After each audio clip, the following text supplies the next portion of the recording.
Kisah Orang Kudus. Hari ini, tanggal 16 Januari. 1. Santa Priscilla. Priscilla dikenal sebagai seorang gadis Romawi. Ia juga dikenal sebagai pendiri salah satu katakombe tertua di Roma, yakni Katakombe Santa Priscilla, di Jalan Salaria, Roma. Tidak banyak hal yang diketahui tentang Priscilla. Kemungkinan ia adalah istri Manius Acilius Glabrio, yang meninggal dunia karena teguh mempertahankan imannya pada masa penganiayaan terhadap orang Kristen oleh Kaisar Domitianus tahun 81-96.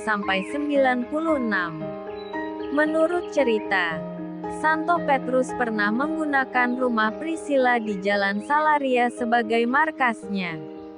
Di bawah rumah itu digali katakombe. Santo Pudens dianggap sebagai putera dari Priscilla. Priscilla meninggal pada tahun 98. 2. Santo Marcellus I, Paus dan Martir. Marcellus menjadi paus pada tahun 308-309. Ia ditetapkan oleh gereja sebagai martir. Tempat dan hari kelahirannya serta kisah masa mudanya tidak diketahui dengan pasti. Meskipun demikian, ia dikenal sebagai seorang imam dalam masa kepausan Santo Marcellinus I tahun 296-304. Kisah tentang dirinya dihubungkan dengan peristiwa penganiayaan dan pembunuhan atas diri Paus Santo Marcellinus I. Kematian Marcellinus mengakibatkan kekosongan kepemimpinan gereja di takhta suci selama beberapa saat. Gereja pada masa itu mengalami kegoncangan besar karena usaha penganiayaan orang-orang Kristen oleh Kaisar Diocletianus tahun 284-305. 3 tahun setelah kematian Diocletianus, yaitu tahun 308. Terpilihlah seorang paus baru, yaitu Marcellus. Kepemimpinan Marcellus berlangsung di tengah situasi gereja yang kacau balau. Pelayanan iman dan pewartaan sabda tidak berjalan. Umat tercerai-berai tanpa bimbingan seorang gembala. Marcellus berkewajiban mengatur kembali administrasi gereja dan mengatasi semua masalah gereja. Tindakan pertama yang dilakukan adalah membagi gereja ke dalam wilayah-wilayah pelayanan paroki, di bawah pimpinan seorang imam. Para imam bertugas mengajar umat, terutama para katekumen, melayani sakramen pengakuan, mendoakan dan turut menguburkan jenazah orang-orang Kristen yang meninggal, dan bersama umat merayakan upacara untuk mengenang para martir.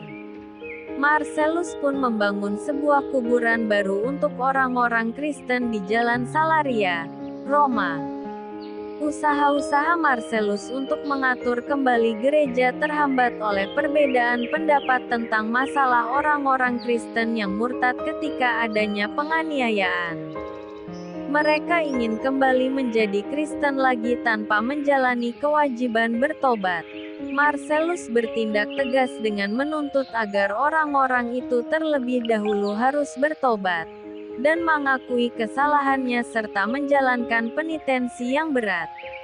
Hal ini ditentang oleh banyak orang hingga memuncak menjadi suatu peristiwa berdarah. Karena peristiwa ini, Kaisar Maxentius tahun 306-312 menangkap dan mengasingkan Marcellus keluar Roma. Ia meninggal di pengasingan itu. Ada banyak cerita yang beredar tentang akhir hidup Marcellus.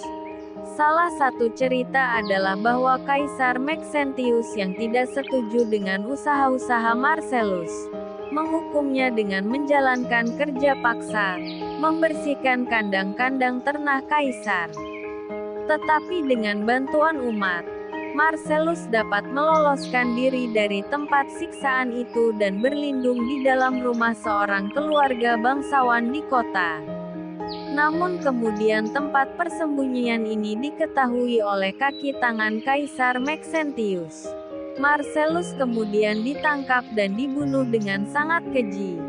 3. Santo Honoratus, uskup dan pengaku iman. Sepulang dari berziarah, Honoratus memilih tinggal di pulau terpencil di Perancis Selatan. Di situ ia mendirikan biara Lerin yang termasyur, karena sebagian besar biarawannya adalah cendekiawan. Ia ditabiskan menjadi imam dan diangkat menjadi uskup Arles, walaupun ia sendiri tidak menginginkannya. Santo Hilarius sangat memujinya. Honoratus meninggal dunia pada tahun 429. Santa Priscilla, Santo Paus Marcellus I dan Santo Honoratus, doakanlah kami. Kak Carla Channel.